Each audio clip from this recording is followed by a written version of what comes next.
சன்ல டொர்னடோவா? Exactly. சன்ல உண்மையா சுழல்கள்லாம் இருக்கா? Of course. Scientist discover பண்ணியிருக்காங்க சம்திங் அமேசிங் அண்ட் இன்ட்ரெஸ்ட். சூரியனோட சர்ஃபேஸில் ரொம்ப பவர்ஃபுல்லான டெலஸ்கோப் மூலமாக பார்த்தோம்னா சின்ன சின்ன வேர்ல்ஃபுல் மாதிரி ஒரு சுழல்கள் இருக்கிறத கண்டுபிடிச்சிருக்காங்க. இது எப்படி வருது அப்படின்னு பார்க்கலாமா? சன்னோட சர்ஃபேஸில் பிளாஸ்மா அப்படிங்கிற ரொம்ப சூடான கேஸ் இருக்குது, வாயு இருக்குது. ஹாட் பிளாஸ்மா அப்பில் மேலே வரும், கூல் பிளாஸ்மா கீழே டவுனில் போகும்.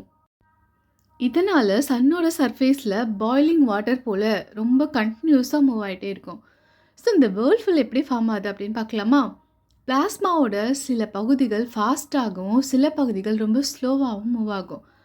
ஃபாஸ்ட் பிளாஸ்மா, ஸ்லோ பிளாஸ்மா, இந்த ரெண்டுமே மீட் பண்ணுற ஒரு மிட் பாயிண்ட் இருக்குது பார்த்தீங்களா?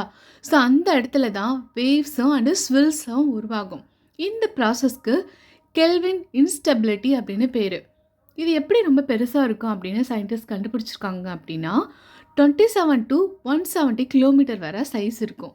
0.67 to 3 கிலோமீட்டர் பெர் செகண்ட் வேகத்தில் ரொம்ப மூவ் ஆகிட்டே இருக்கும். ஒய் இஸ் இட் இம்பார்ட்டன்ட் அப்படின்னா, இந்த ஸ்வர்லை சயின்டிஸ்ட்டு ஸ்டடி செய்கிறது மூலமாக சோலார் ஃப்ளார்ஸ் அண்டு சோலார் எரிப்ஷன் பற்றி இன்னும் கொஞ்சம் நல்லா புரிஞ்சுக்க முடியும். எர்த்தில் சேட்டலைட், ஜிபிஎஸ், பவர் சிஸ்டம் இதெல்லாத்தையும் அது அஃபெக்ட் பண்ணும். சன்னுக்கும் ஏர்த்துக்கும் டிஃப்ரென்ஸ் தெரிஞ்சுக்கலாம். ஏர்த்தில் நடக்கிற அந்த சுழல் காற்று பேர் டொர்னடோ. சன்னில் நடக்கிறதுக்கு அந்த சுழல் காற்று பேர் பிளாஸ்மா வேர்ல்ஃபுல் அப்படின்னு சொல்லலாம். சன்னில் ஏர்த் மாதிரி டொர்னடோ கிடையாது, பட் அதோட சூப்பர் காட் பிளாஸ்மா அப்படின்னு ஒன்று இருக்குது பார்த்தீங்களா? டொர்னடோ லைக் ஸ்வெல் உருவாக்குது. Science is full of surprises with curiosity. Signing up, Sister.